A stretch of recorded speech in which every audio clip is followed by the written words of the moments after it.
Your next comedian, Megan Gross, everybody. Show us the love.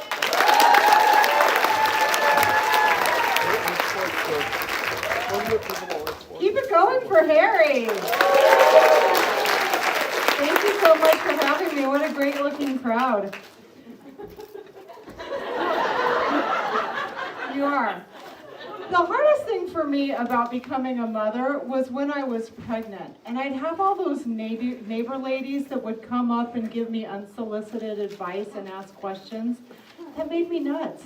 I'm a really, really private person. I don't like it when people get all up in my business. Kind of a miracle that I ever managed to become pregnant, don't you think? Yeah.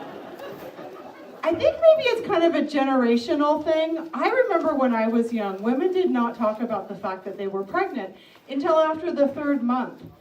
And I feel like these days, young girls are getting onto social media and making the big announcement before they've even put their underpants back on.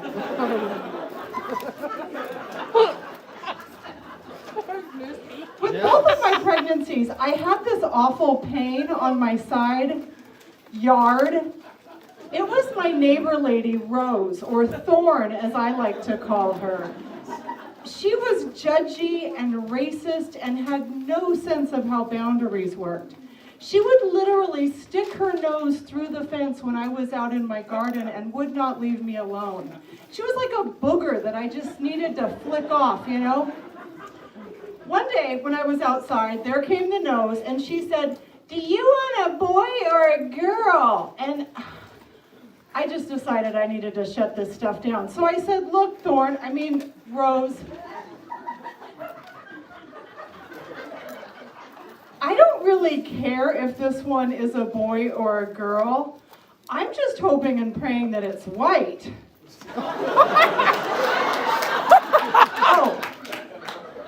Oh, that's not, no, not because I'm a racist.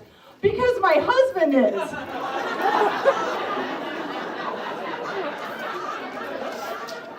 No, he was white, and I just felt like that was gonna be a really long day at the hospital.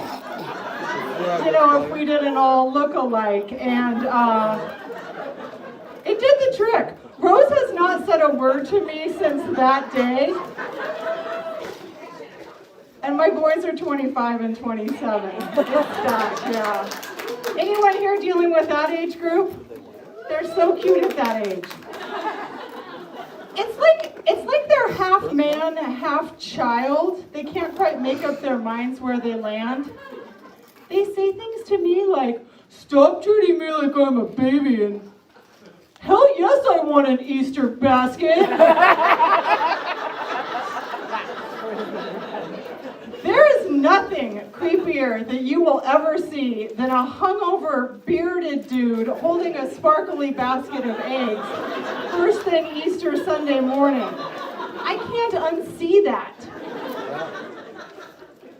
I guess as a general rule of thumb, when you get to the point where like edibles and condoms and concert tickets seem like the right thing to put into the basket, it's time to lose the basket. They don't understand my family.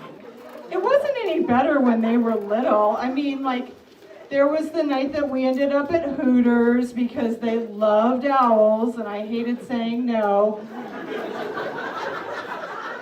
When they're little too, you worry about how they'll be received in the world. A funny thing happened once when one of my boys was about 5. He was heading out to a sleepover, and he wanted to take his Toy Story action figures. And all of a sudden, as I was looking at his little friends, I realized, oh, people are going to laugh at him.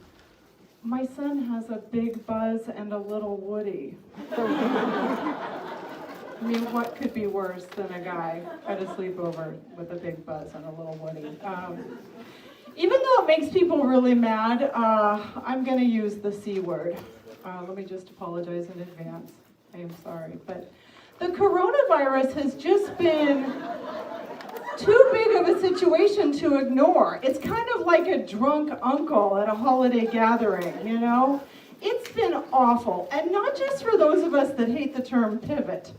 I mean, I've been trying to get married all this time, and the closest that we've gotten to a trip down the aisle is our weekly drive to Safeway.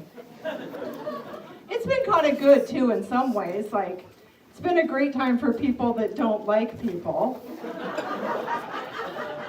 And what about all the kids that would have been bullied or shot at school? I mean, would-be school shooters could only take screenshots. We've learned a lot. The first thing I learned was to stop saying, this can't possibly get any worse. And then I learned all that my elbows were capable of. That was pretty amazing. I learned that I could be doing my life better. I could be more efficient at saving money. Yeah, this lady's nodding. You did it as well. I figured out really early on that I could be saving a ton of money every month on my home mortgage by switching to my fiance's house.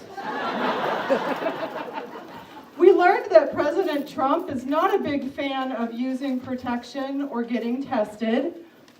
But I think a lot of us kind of suspected that before. I don't know, I guess I'm just at a point that I want things to get back to normal. I want it to be like it used to be, you know, where social distancing just meant that you were avoiding that creepy uncle at Christmas. And a super spreader event, that was just what guys called a great first date. Thank you so much for having me.